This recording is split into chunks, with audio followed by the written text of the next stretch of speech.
Bonjour, bienvenue dans ce nouvel épisode de In Principio, nouvelle saison et peut-être si vous constatez nouveau format. Alors si vous êtes habitué, c'est que vous êtes habitué à m'écouter, donc vous pouvez switcher et voir, il y a une image. Coucou, on est là. Pour parler d'un thème, alors un thème d'ecclésiologie, on n'a pas trop eu l'occasion de traiter ça sur la chaîne. Qui touche tout simplement au pastorat féminin. Donc on est dans le bureau presbytéral de l'église de Cergy, temple de Cergy, où j'ai la joie de faire partie du conseil presbytéral. Et tout simplement, je suis avec Isabelle, notre pasteur. Alors, donc j'ai commencé un peu à te présenter, tu es pasteur. Ouais. Mais du coup, est-ce que tu peux un peu te présenter ? Alors, bonjour à tous. Donc moi, je suis pasteur depuis 7 ans ici. Donc c'est mon premier poste. Je suis aussi femme de pasteur. Voilà. Et puis aussi maman de 4 enfants, dont le dernier est en cours de finition. Voilà. Et puis, j'ai la joie d'être dans cette communauté qui a vécu plein de transitions et qui est aujourd'hui surtout une communauté de gens super. Voilà. D'accord. Alors, il y avait juste un élément, un élément biographique pour... c'est les questions qu'on pose souvent quand il y a des intervenants, c'est comment ils se sont convertis. Et toi, en fait, c'est pas banal. Tu as commencé tes études de théologie étant athée. Exactement. Athée, en tout cas agnostique, très clairement. Et puis, j'ai commencé les études de théologie par curiosité, un peu par fuite, parce que j'étais dans une voie qui commençait à me poser quelques crises existentielles. Bon, j'étais dans la musique et je me rendais bien compte que c'était pas vraiment là que je devais aller. Et puis j'ai vu sur une liste des directions possibles. J'ai vu théologie et puis ça m'a vraiment titillé. Il y a eu quelque chose qui m'a attirée là, mais je ne savais vraiment pas pourquoi. C'était vraiment plutôt de la curiosité intellectuelle. Je pense qu'il y avait évidemment plus que ça maintenant quand je regarde avec le recul. Je pense que la main de Dieu est aussi dans ce genre de petites choses un peu humoristiques. Donc je suis rentrée par curiosité en théologie et j'ai rencontré mon mari qui était un échoué comme moi, qui était lui pour le coup totalement athée et qui pensait que pasteur en fait c'était un peu assistant social, sauveur de la planète qui va vous faire comprendre plein de choses. Voilà, on s'est rencontrés, on n'était donc pas convertis. Et ce qui est très très incroyable, c'est qu'on s'est convertis tous les deux simultanément et presque sans s'en parler en fait. C'est-à-dire qu'il a fait son chemin, j'ai fait mon chemin et en même temps on construisait notre couple un peu de manière hasardeuse. Et on s'est rendu compte à un moment que Dieu nous avait transformés à travers quelques rencontres, à travers des questions personnelles, aussi des moments de vie un peu douloureux et qu'on n'était plus les mêmes qu'au départ. Voilà, donc c'est comme ça que ça s'est passé, de manière très très grossièrement décrite. Ok, merci pour le partage. Alors voilà, comme je vous dis, on est dans les locaux donc de l'église de Cergy et avant d'entamer le thème, donc le ministère pastoral féminin, alors une petite actualité de notre paroisse. Tu vas continuer à travailler, tiens. Est-ce que tu peux nous parler du parcours Alpha ? Alors le parcours Alpha, ça fait partie des outils qu'on a découverts en paroisse. C'est un outil d'évangélisation. C'est une méthode, mais en même temps cette méthode elle a d'énormes fruits spirituels. Et nous ça fait partie des outils qui nous ont vraiment aidés, non seulement à forger la communauté, mais aussi à toucher des personnes nouvelles. Nous on est à Cergy, donc dans un contexte par exemple très musulman, mais aussi c'est très hétéroclite en fait, c'est très varié. On a des ex-68 arts, on a vraiment de tout. Et en fait, Alpha permet de toucher des gens très très différents. Alpha, c'est né à Londres dans une église anglicane qui s'appelle Holy Trinity Brampton. Et puis ça a été surtout poussé par le pasteur qui est assez célèbre, Nicky Gumbel. Et aujourd'hui, c'est un parcours qui existe dans plus de 169 pays, avec plus de 23 millions de personnes touchées, et qui s'est décliné en plusieurs formules. Donc on a l'Alpha classique, qui est donc une pure découverte de la foi en 12 dîners, grosso modo. Les thèmes fondamentaux de la foi chrétienne. Qui est Jésus ? Pourquoi est-il mort ? Qu'est-ce que le mal ? Pourquoi le mal ? Qu'est-ce que le péché ? Et il y a les alphas qui se déroulent en prison, il y a les alphas qui se déroulent pour les familles, pour les couples, pour les parents. Bref, c'est une formule qui après s'est déclinée en plein de possibilités, pour les jeunes aussi évidemment. Et voilà, donc nous on met ça en œuvre et on lance un alpha classique là bientôt. Donc si jamais vous voulez nous rejoindre, c'est vraiment maintenant, profitez-en. C'est le 1er octobre, mardi 1er octobre, pour faire une bonne coupure dans la semaine. Donc c'est une formule très simple. Vous venez, vous mettez les pieds sous la table, c'est un dîner, il y a une équipe qui s'occupe de vous et on vous présente un topo. Et après, on discute. Voilà, aussi simplement que ça. Et c'est un peu comme le slogan que vous connaissez bien, vous venez comme vous n'êtes pas obligé de faire profession de foi hyper complète, hyper carrée. Et donc c'est aussi bien pour les personnes qui connaissent rien à la foi chrétienne que pour celles qui ont eu un catéchisme il y a très longtemps. Et c'est aussi, j'ai envie de dire, pour ceux qui l'ont jamais fait. Même des gens, qui sont déjà chrétiens, qui savent déjà où ils vont, en faisant le parcours alpha, peuvent être vraiment transformés parce que c'est une expérience incroyable aussi de communion, de découverte de ce que le Saint-Esprit peut faire justement à travers l'amour autour d'une table, quoi. Enfin, c'est complètement fou. Donc 1er octobre, 19h30, vous êtes invités. Et vous pouvez vous inscrire sur l'adresse qui va s'afficher, dîner.alpha@templedesergy.fr. Merci, donc là tu es en train de dire que j'aurai de la post-prod à faire. Exactement. Non, je plaisante, donc ça s'est affiché. Et vous retrouverez aussi en description l'adresse et voilà tout ce que vient de dire Isabelle. Et roi de la transition, vous allez voir, alpha, même si vous avez comme a dit Isabelle, diverses choses et des questions. Et ça peut être des questions sur n'importe quoi, comme par exemple le pastorat féminin. Alors, alpha n'est pas quelque chose sur le pastorat féminin, c'est un chemin, voilà, comme tu as dit, de découverte, avec notamment le premier dîner, le thème c'est le sens de la vie. Et après, il y a beaucoup de thèmes qui déroulent sur la foi. En tout cas, merci pour cette présentation donc, du parcours alpha. Et on va parler donc du thème. Alors, le ministère pastoral féminin, il y a plusieurs manières de l'envisager. Rentrer dans le dur sur les objections généralement soulevées, on les connaît, la lettre aux Corinthiens, la première à Timothée. En fait, pour vous expliquer la démarche, d'abord une petite chose sur ce qu'on appelle la charge de la preuve. Alors, je vais vous illustrer ça très simplement, avec un exemple caricatural, mais c'est pour bien comprendre. Imaginons que quelqu'un vienne me voir et il me dit Julien, là en venant te voir sur l'autoroute, sur le côté, j'ai vu un dromadaire vert. Voilà, j'ai vu un dromadaire vert. Alors, je risque d'être interloqué et de dire c'est super, t'as vu un dromadaire vert, mais faut le dire à tout le monde. Et là, la personne se met un peu sur la défensive et se dit t'as l'air de mal le prendre, Julien. Prouve-moi que j'ai tort. Prouve-moi que j'ai pas vu de dromadaire vert. Alors, c'est vrai que pendant un moment, je peux me dire mince, c'est vrai, finalement, j'ai aucune preuve qu'il ment. Sauf que ce qu'a fait cette personne, il a fait un renversement de la charge de la preuve. Dans ce cas-là, vu que c'est assez improbable, un dromadaire vert, de même qu'une girafe rose, et vous mettrez tous les animaux et couleurs que vous voulez, c'est à lui plutôt d'apporter la preuve et de faire la charge de la preuve. De façon moins caricaturale, je pense en fait que c'est pareil pour le ministère pastoral féminin.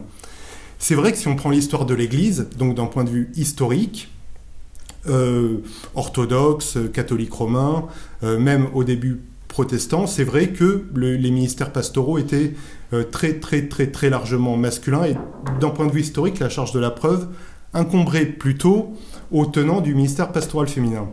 En revanche, c'est pas vraiment pareil quand on voit les données bibliques. C'est pour ça en fait qu'on va pas commencer par 1 Corinthiens et 1 Timothée, on va en parler après, mais on va commencer en fait de manière dite positive, à savoir voir tout simplement Ancien Testament, Nouveau Testament. Il y a eu des femmes qui ont eu certains offices et on va en parler maintenant. Alors, Isabelle, voilà, est-ce qu'on a quelques exemples? C'est une question rhétorique, mais commencer par l'Ancien Testament peut-être sur des femmes qui ont eu des offices particuliers. Ouais. Alors, je peux peut-être rajouter quelque chose si tu me le permets. C'est vrai que la question de la lecture de la Bible, c'est quelque chose de très sérieux. Moi, c'est par là que je me suis convertie. C'est-à-dire, me suis posé cette question un peu en mode...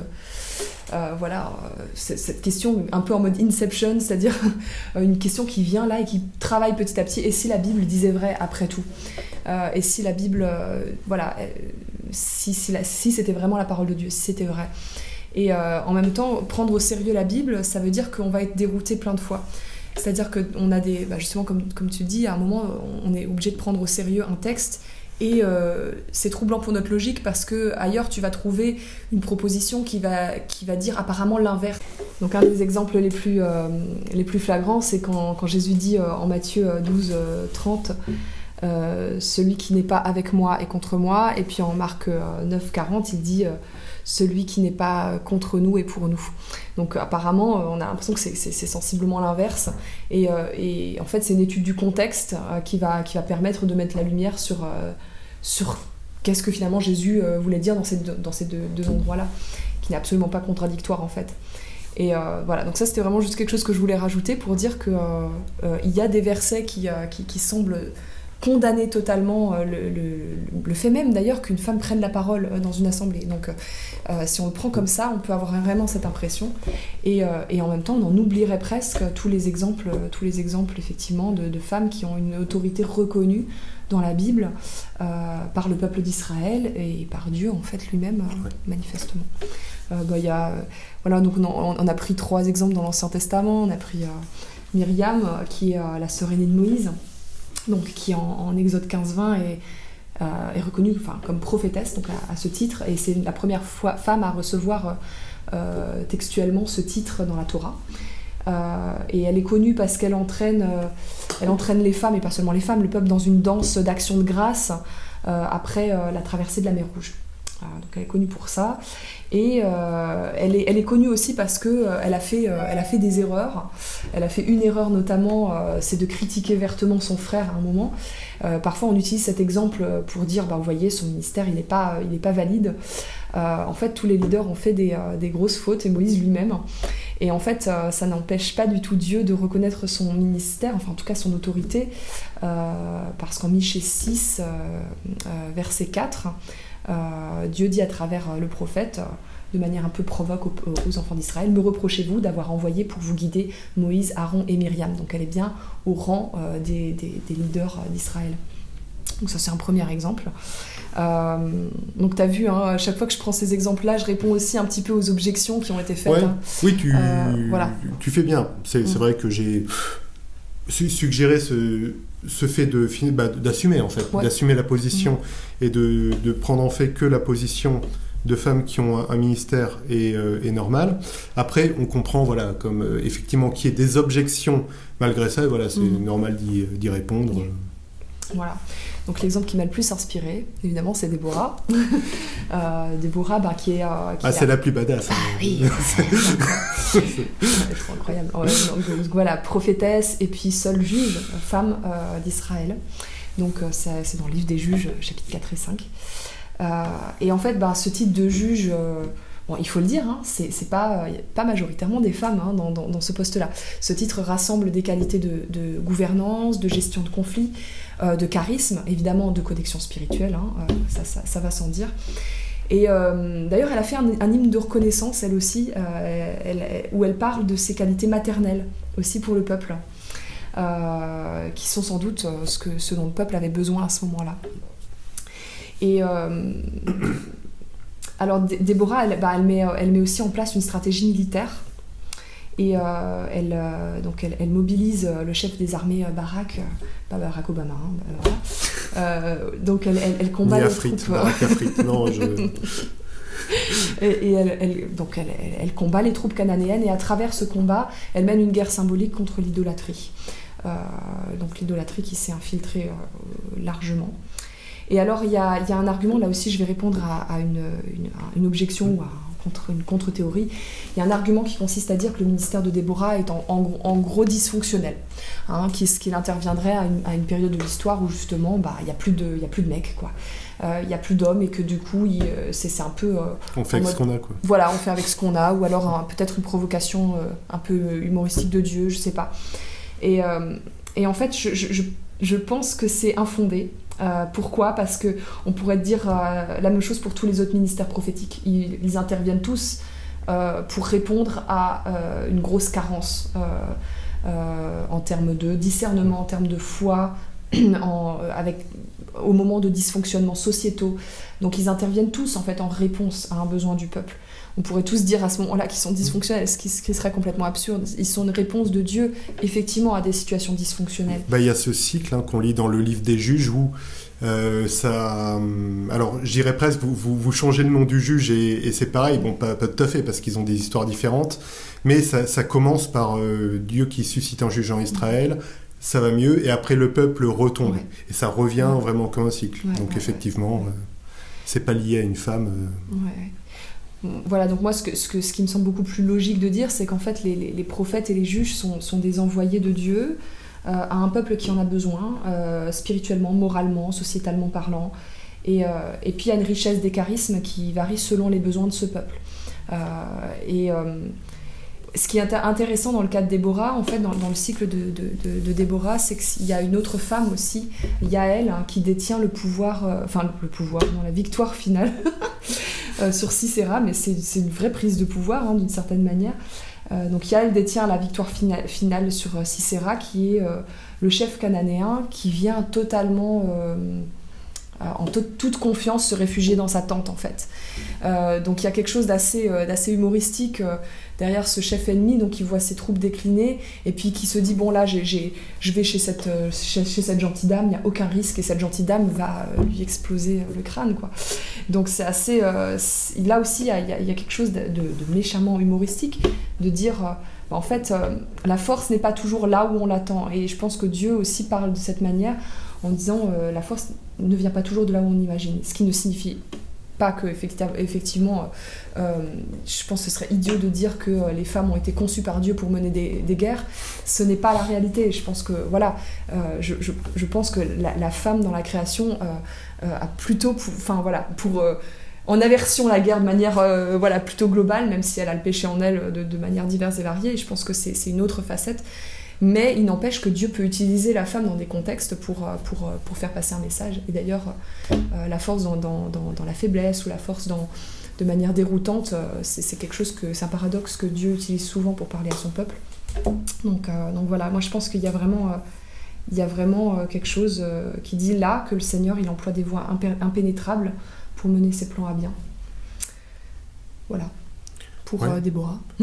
Alors, bon, ça va, Myriam, Déborah, et alors, il y avait aussi un exemple qui répond à certaines choses, c'est Hulda, qu'on retrouve du temps de Josias, on retrouve ça en 2 Rois 22. Alors, il y a un peu les mêmes offices. Ce qui est intéressant, c'est que vraiment le roi mandate pour aller la voir.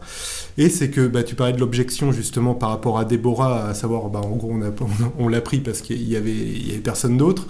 Là, du Hulda, donc à l'époque de Josias, elle est contemporaine de prophètes comme Sophonie ou Jérémie.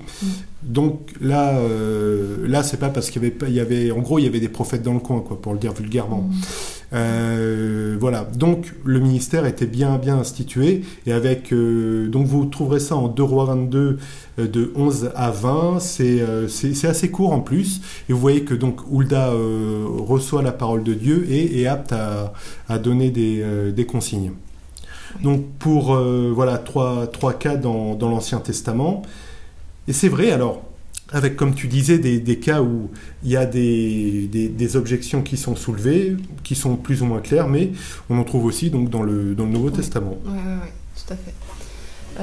Dans le Nouveau Testament, il y a un premier exemple, c'est Priscille et Aquilas. Donc Priscille, mais c'est un ministère de couple, ce qui pour moi est très très important, parce que je le dirai aussi de manière différente tout à l'heure. Je pense que le plan du Seigneur est que le couple soit au centre le couple homme et femme, soit au centre de la création, dans une position de décider, de soumettre de la bonne des manières, évidemment, et pas de manière dominante et écrasante, mais donc le couple est vraiment au centre de cette position de leadership sur la création, d'une certaine manière, si on veut l'exprimer avec des termes bien anglo-saxons. Et donc il y a Priscille et Aquilas. Donc Priscille, ce qui est marrant, c'est qu'elle est parfois indifféremment citée avant son mari ou après son mari, ce qui montre qu'en fait, elle n'était pas seulement la femme d'eux, manifestement, elle avait une autorité qui était reconnue au même titre que son mari. Ils avaient, voilà, c'est un petit détail grammatical, mais voilà, c'était pas trop l'usage de citer la femme avant son mari. Et là, c'était indifférent dans les textes. Donc en Acte 18, verset 18, Romains 16, 3, 2 Timothée 4, 19. Voilà, donc eux, ils enseignent en fait à Apollos, qui est un juif très éloquent, qui manifestement n'a aucun problème intellectuel, et en fait, ils lui enseignent plus exactement la voix de Dieu. Hein, voilà, donc ce qui montre bien qu'ils viennent apporter une donnée complémentaire à quelqu'un qui est dans une position de lui aussi d'autorité. Donc voilà, c'est le premier exemple. On a d'autres exemples. En fait, en Romains 16, par exemple, il y a plein de femmes qui sont citées. Voilà, et beaucoup, et c'est assez logique. Alors, les lettres terminent couramment, il n'y a pas que chez Paul, mais par des salutations, et donc de trouver beaucoup de noms dans les salutations, et effectivement, la lettre aux Romains n'en manque pas. Oui. Donc, elles sont saluées. Donc, il y a Phoebe, ou Phoebe, selon les pôles. Alors c'est pas Phoebe, Monica et Rachel, hein, c'est Phoebe de l'époque. C'est ça. Pour les fans de séries des années 90. Voilà, c'est ça. I'll be there for you. Donc Phoebe, voilà, qualifiée de diaconesse. Et puis il y a Junia aussi. Donc Junia qui, moi, c'est un exemple qui m'a troublée parce que elle est citée au rang des apôtres en fait. Et en fait, bon, là aussi il y a une objection sur cette lecture. C'est en fait, non, alors avant l'objection, d'abord en fait, dire quelque chose qui est important, c'est que ce nom a été masculinisé en fait dans beaucoup de traductions en Junias. Certainement parce que c'était un peu inconcevable qu'une femme soit citée au rang des apôtres. Or, le prénom Junias, c'est pas du tout un prénom qui était répertorié. Il y avait Junius qui était répertorié, mais pas Junias. Et les versions grecques les plus anciennes montrent bien un nom féminin. Hein, donc, c'est bien une femme. Donc ça, c'est quand même une note importante à dire. Donc c'est un prénom qui a été masculinisé. Pour dire quand même, ce passage, il est un peu troublé. Il est un peu troublé, voilà, donc dans une culture patriarcale.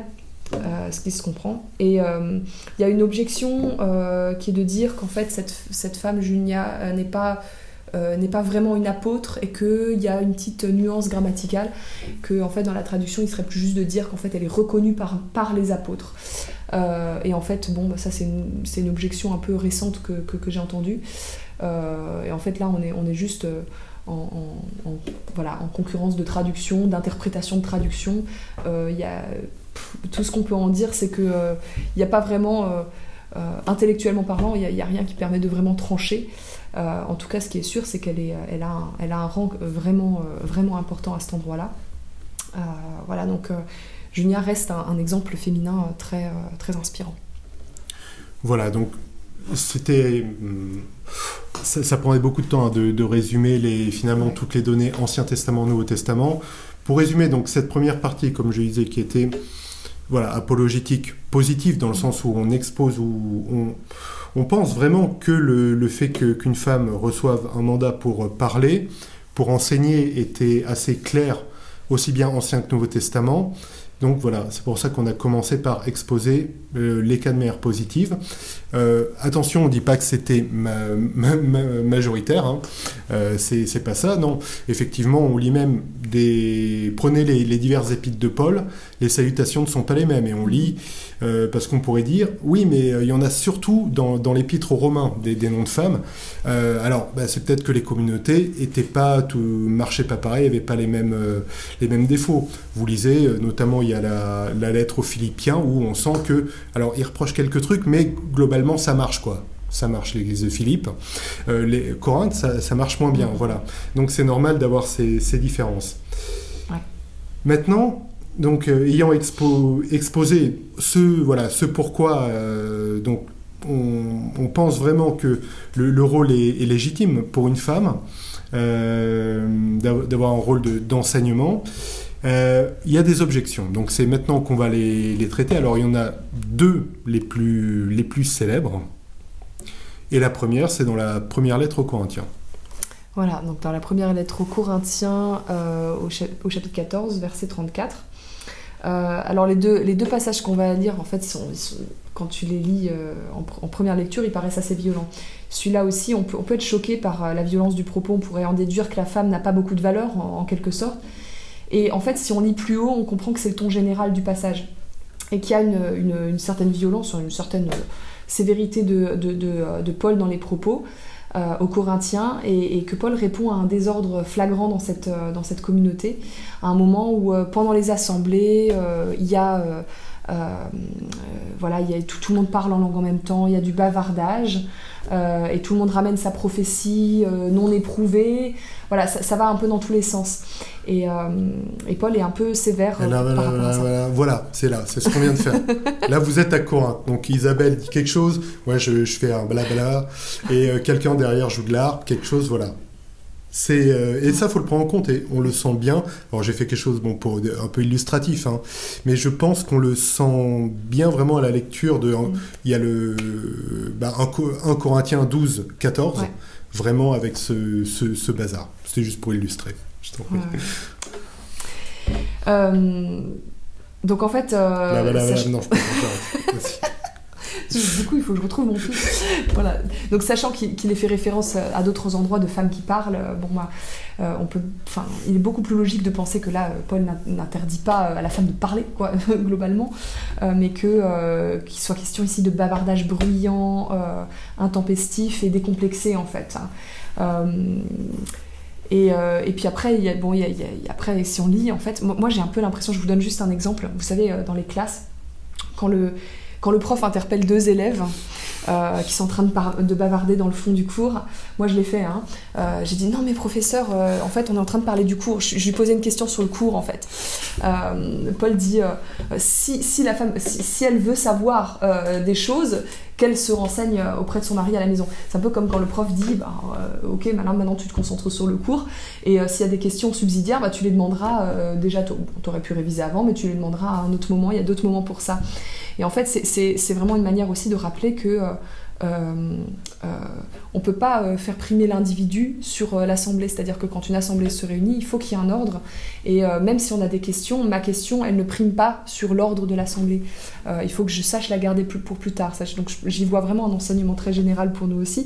Voilà, l'individu se soumet aux contraintes générales. Voilà. Donc moi c'est vraiment ce que je vois dans ce passage. On ne vient pas revendiquer son droit de parler à tort et à travers, ni même de tout comprendre à la minute. Et comme et comme tu as dit, alors on retrouve ça. Alors du coup, ça soulève un autre problème qu'il y a parfois entre églises au niveau du voile, mais Paul parle explicitement de consignes pour des femmes qui parlent, où il ne leur interdit pas de parler, mais de se couvrir la tête, au chapitre 11. Mais, même épître, du coup. Ouais.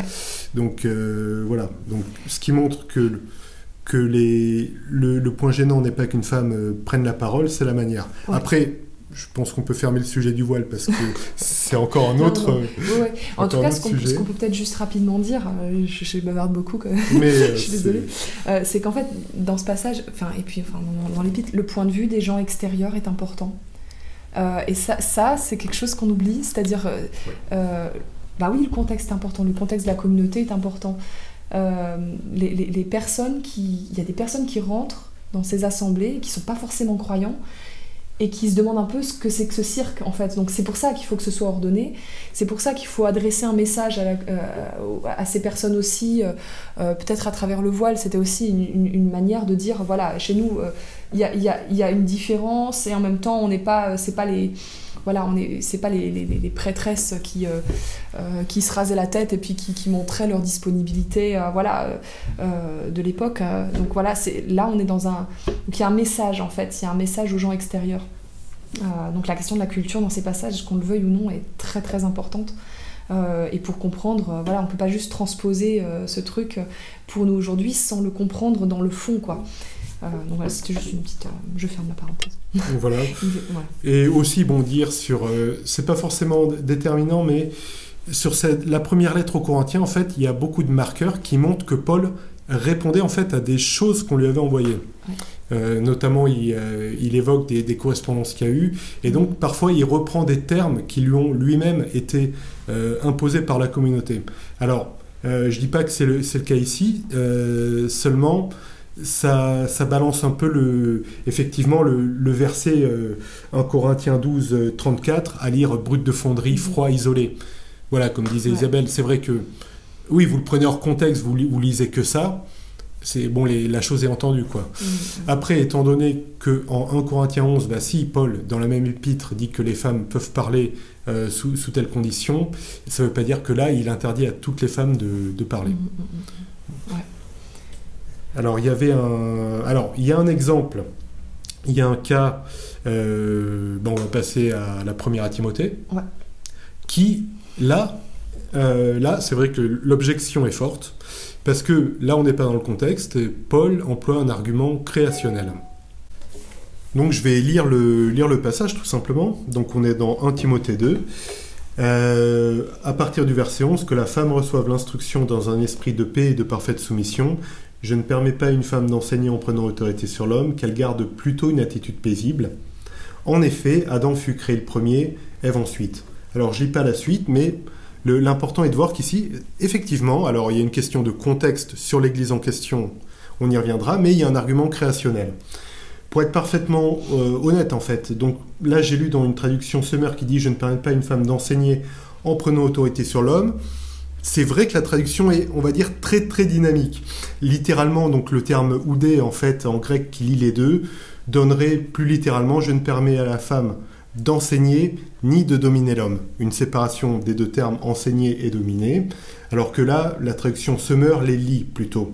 Donc comme on va voir, c'est pas une mauvaise traduction, mais en tout cas, c'est vrai que c'est un verset sur lequel il y a des choses à dire.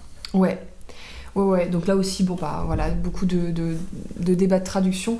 Alors bon, si on interprète mal, on croit que l'interprétation de Paul vise à dire que la femme est une créature secondaire et puis qu'elle est plus responsable que l'homme dans la chute. Et même les théologiens qui défendent le point de vue contre le ministère féminin ne disent pas cela, en fait, dans ce passage.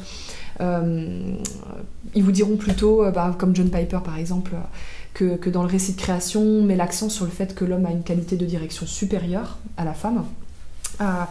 Et puis la suite logique donc, de Paul est de dire aussi la femme a croqué la pomme sans concerter son mari et elle a donc inversé les rôles d'une certaine manière en prenant l'initiative.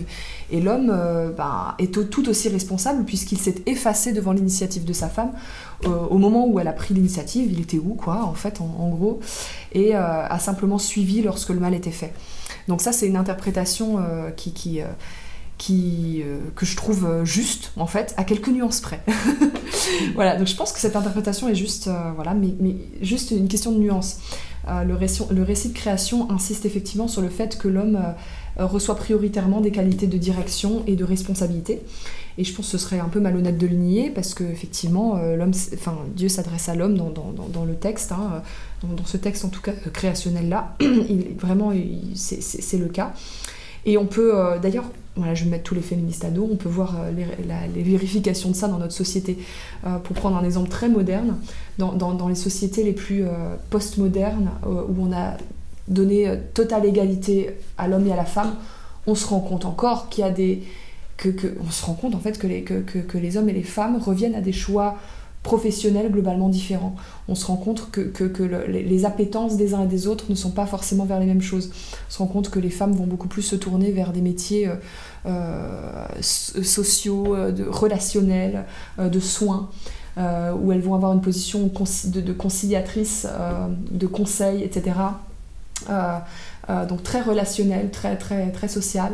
Et on va se rendre compte que les hommes vont garder une appétence vers des choses un peu en mode efficace, souvent en direction, mais aussi vers des métiers de type mécanique. Donc c'est des choses, je quitte un peu mon champ de compétences, mais c'est vrai que le fœtus n'est pas soumis aux mêmes hormones dans le ventre de la mère, sauf cas extrême et très rare. Mais il y a une modification de la structure du cerveau et je pense que ça fait partie du plan créationnel de Dieu. Donc il n'est pas comment dire, il n'est pas dangereux pour le ministère féminin d'affirmer qu'il y a une réelle complémentarité et qu'il est donné à l'homme prioritairement des qualités de direction, de responsabilité, voilà aussi de protection, parce que voilà, il a la force physique, bref. Et on voit les vérifications de ça. Et la femme a d'autres qualités, on y reviendra. Cependant, il est précisé dans le texte créationnel qu'on a lu que la femme est une aide semblable à lui, ce qui ne la laisse pas donc dans une position d'éternelle suiveuse en fait. Elle est une aide semblable. Ça insiste plutôt pour placer le couple comme je disais tout à l'heure, dans une position centrale et en fait tout simplement d'insister sur le fait que il est ensemble leader de la création.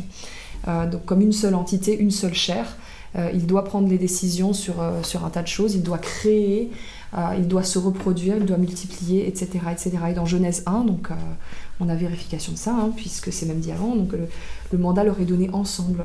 Voilà, reproduisez-vous, croissez, multipliez, soumettez la terre, etc. Donc dans ce texte, je pense que Paul fait référence à des situations dans lesquelles des couples ont reproduit, je dirais, le schéma qui a conduit à la première chute, en fait. Et je pense qu'il fait référence à des couples malades, à un truc, effectivement, où l'une prend autorité sur l'autre et l'autre s'efface. Et moi, avec mon mari, on fait beaucoup de conseils pour les couples. Et je peux affirmer qu'il y a que je vois très très bien ce genre de dysfonctionnement, et je vois très très bien qu'il y a parfois des sortes de renversements malsains qui nuisent à l'équilibre du couple. Voilà, donc ça c'est juste une parenthèse. Et en regardant le passage précédent, le texte que tu viens de lire, on voit que Paul insiste sur la responsabilité des hommes. Ils doivent notamment rester attachés à Dieu, parce que quand ils sont plus attachés à Dieu par la prière, c'est là que rentrent les tentations, c'est là que vient la colère et les mauvaises pensées, que viennent la colère et les mauvaises pensées. Donc ils ont cette responsabilité de rester attachés à Dieu par la prière, dans un souci de pureté. Et s'ils sont pas attachés à ça, les tentations viennent et ça peut les mener eux, leur couple, et plus encore de personnes à la chute. Et de manière parallèle, donc je parlais des qualités féminines avant, si on lit le texte comme ça, on a l'impression de lire que la femme elle a été séduite, elle est vulnérable. En réalité, je pense que Paul met l'accent sur la sensibilité de la femme. D'ailleurs, d'une certaine manière, c'est-à-dire dans 1 Pierre 3, 7, c'est pas Paul pour le coup, mais on dit aussi qu'elle est plus délicate. Donc on met l'accent sur la sensibilité de la femme.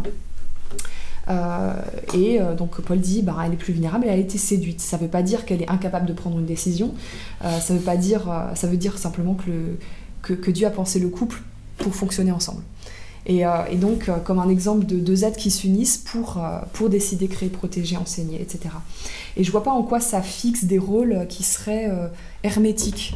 Ça c'est vraiment un truc que je reproche à mes frères, parfois dans certaines sphères néo-calvinistes, il y a comme s'il y avait des rôles totalement hermétiques. Et je pense qu'on peut totalement affirmer une tendance globale et un projet créationnel. Et pour autant, Dieu appelle qui il veut, en fait. Il y a une tendance globale dans laquelle les individus sont parfois appelés, et puis à exercer des rôles qui dépassent les attentes, en fait. On peut citer les exemples, c'est la même chose avec le couple. Le couple est le projet créationnel de base de Dieu pour l'humanité.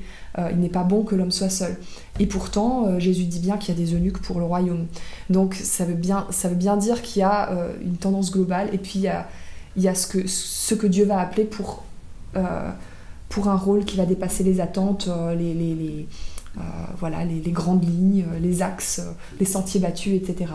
Un autre exemple, les enfants sont sous la responsabilité de leurs parents, mais David, en osant aller au front et en osant aller contre les recommandations de ses aînés, il a sauvé son peuple. Donc il y a des...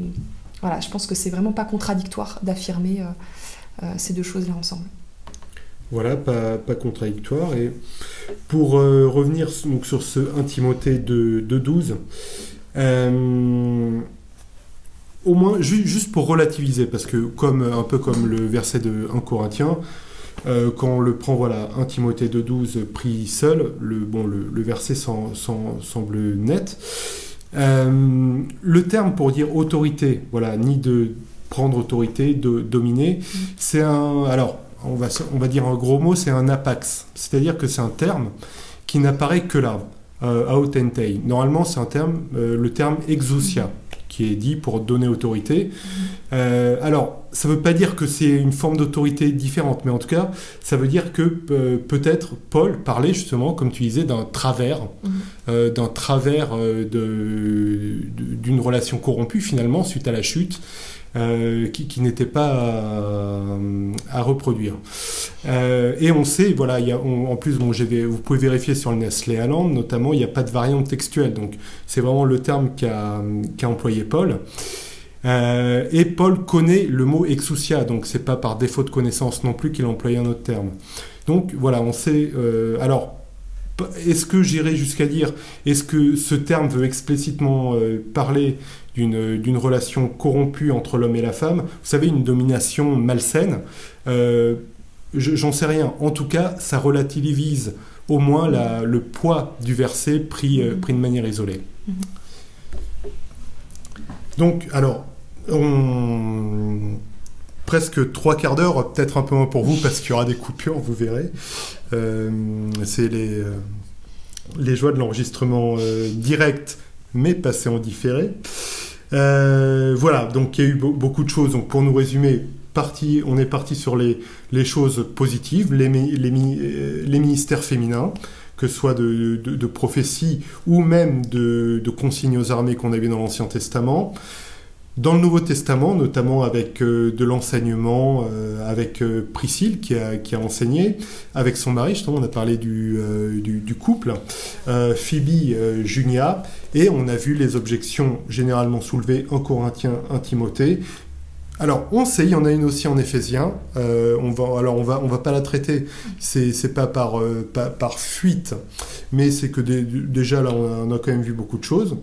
Maintenant, ce qui est assez intéressant, justement, qu'on a la chance d'avoir une femme pasteur, c'est de manière pastorale, enfin un peu concrète, de savoir. Alors, il y a une question, bon, moi je connais la réponse, mais là je te la pose de manière un peu concrète. De l'extérieur, un pasteur, ça peut sembler, finalement, vous préparez 20-25 minutes de sermon le dimanche, et c'est assez tranquille, non ? Ouais, trop tranquille, on travaille que le week-end. Ouais. Donc ta question, voilà, c'est un pasteur, ça fait quoi, c'est ça ? C'est ça. Non, un pasteur, ça fait quoi ?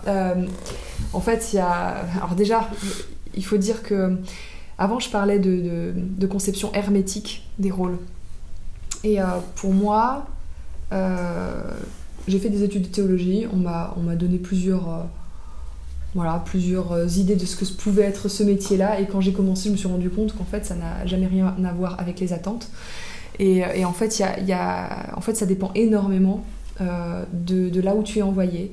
Ça dépend énormément de ton charisme à toi, de tes dons à toi. Ça dépend énormément de plein de choses. Il y a des dimensions d'enseignement, il y a des dimensions d'exhortation, il y a des dimensions de conseil, d'accompagnement spirituel, de discernement spirituel, il y a de combat spirituel, voilà, c'est dit, et donc il y a tout ça, donc qui se traduisent effectivement, factuellement par différentes choses, mais j'ai même envie de dire, aujourd'hui, je pense pas qu'il y ait un format type en fait de communauté.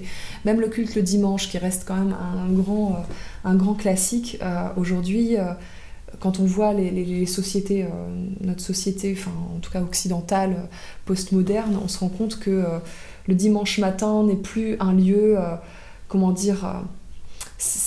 en fait, on peut totalement remettre ça en question et retrouver des lieux. En fait, la priorité, c'est l'évangélisation. En fait, la priorité pour nous, par exemple ici, c'est de réévangéliser, de réannoncer l'évangile à une société qui a une histoire dans laquelle ça a été annoncé et qui a déchanté par rapport à ça et qui réexplore les paganismes. En fait, donc voilà, notre tâche de pasteur, en fait, pour moi, c'est de toucher, les âmes perdues, comme en Corinthiens, et de se poser la question, en fait, ces gens-là, y a certaines personnes qui sont des brebis égarées, et puis Dieu, il attend qu'on ait le message, le message pour eux, en fait, et que par par ce qu'on dit, par ce qu'on fait, parce qu'on témoigne individuellement et communautairement, eh bien, on arrive à leur donner envie d'ouvrir leur cœur à la parole de Dieu.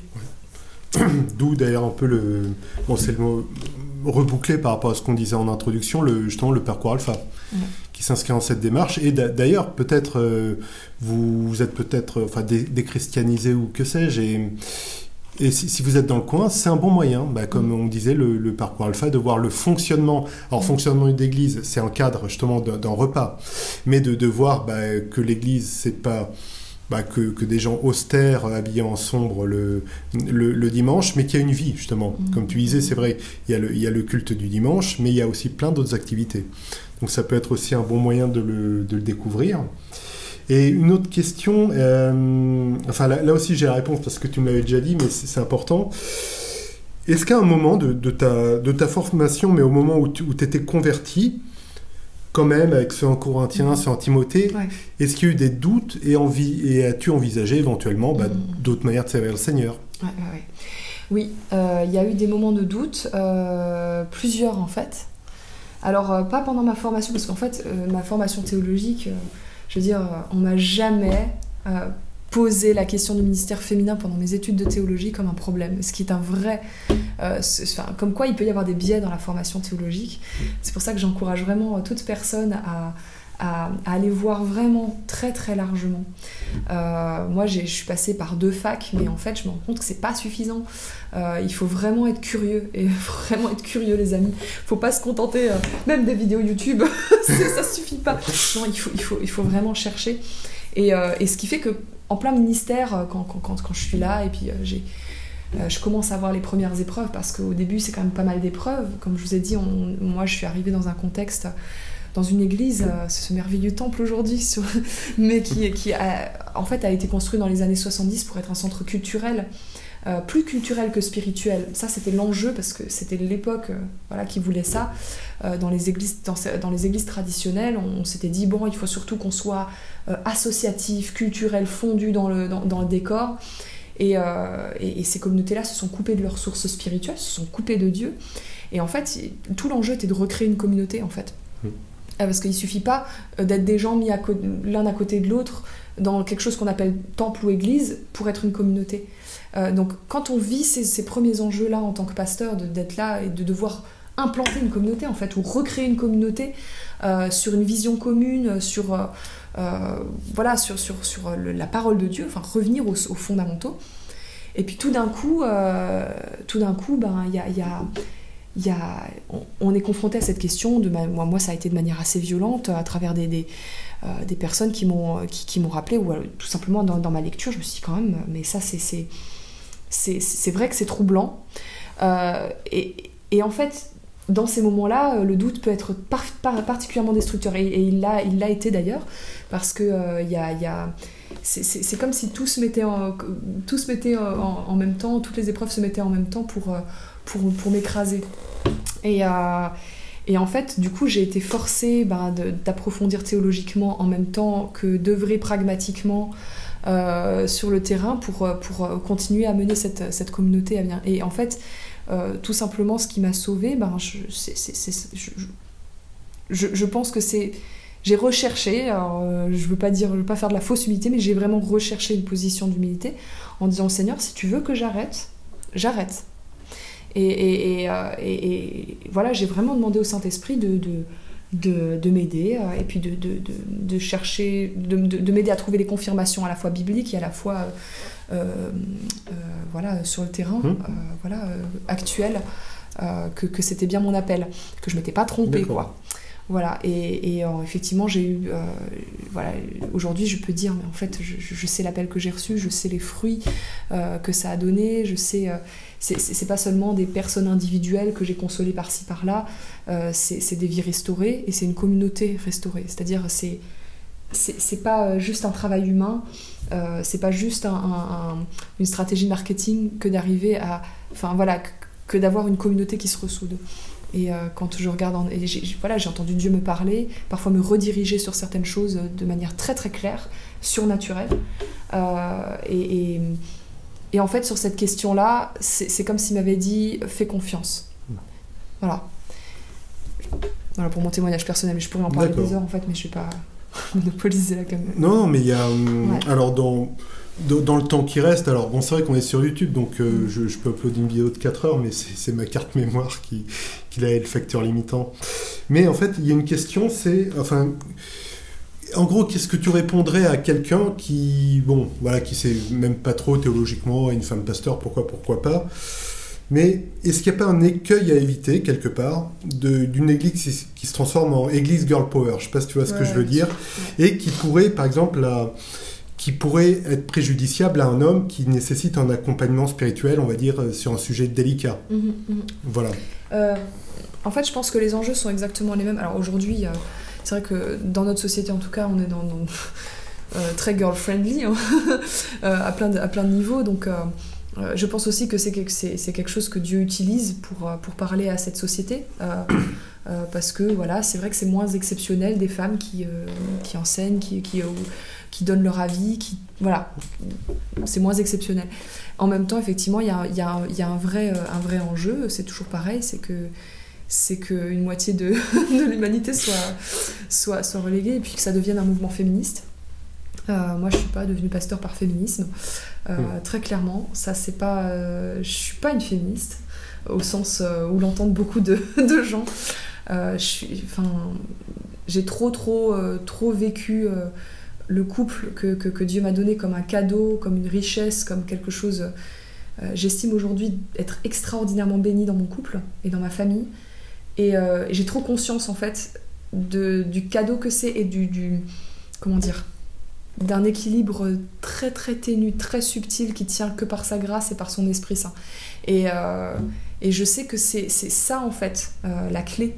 Et je sais que c'est la clé pour tous les modèles d'église. En fait, je crois qu'un couple sain, une famille saine, même si c'est pas malheureusement pas ce que vivent beaucoup de mes frères et sœurs, j'en ai totalement conscience.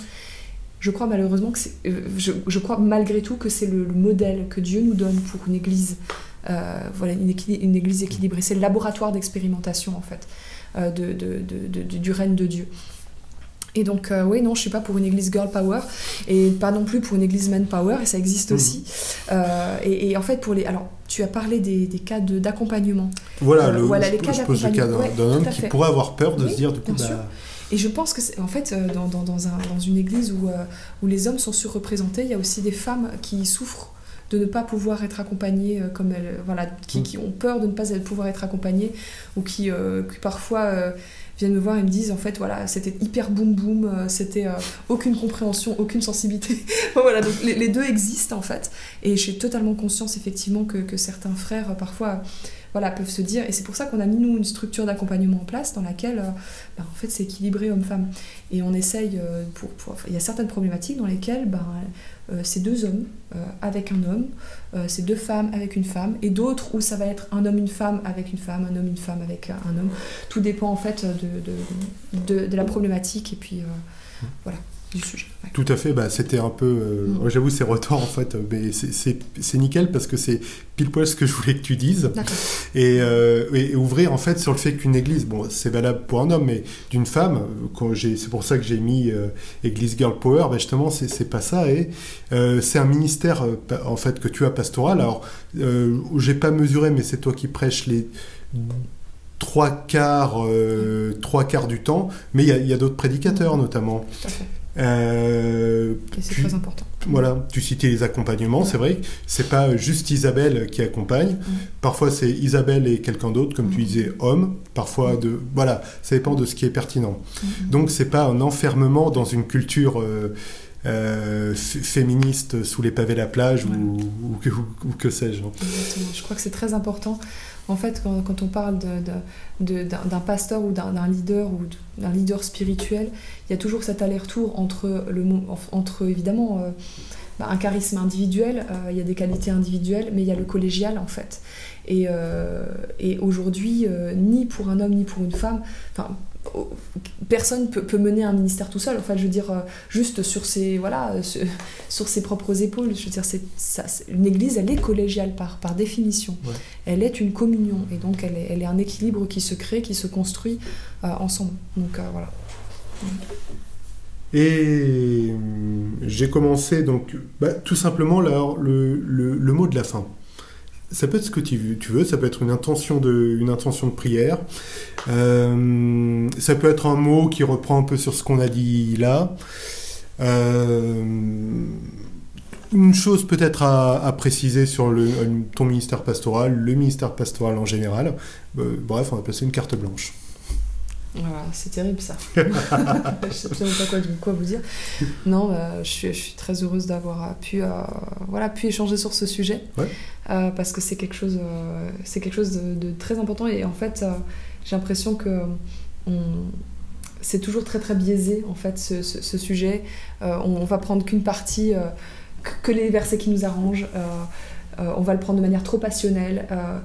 Voilà, ce que je peux peut-être dire, c'est que je défends aujourd'hui, je peux vraiment dire, je défends pas mon ministère à moi.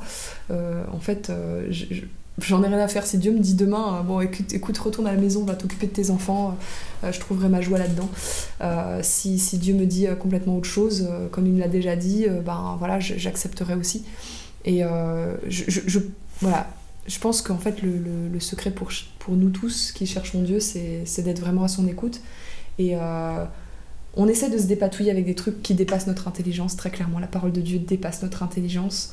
Et parfois, elle nous place en situation d'extrême humilité, où on se dit, bon, y a des frères et des sœurs que j'aime profondément, qui ne pensent pas du tout la même chose que moi là-dessus.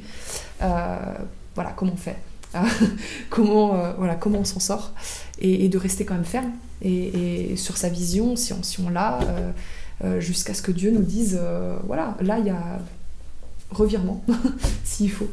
Donc moi je suis persuadée que Dieu m'a appelée, et je le servirai tant qu'il le faudra, et voilà, sans aucun doute.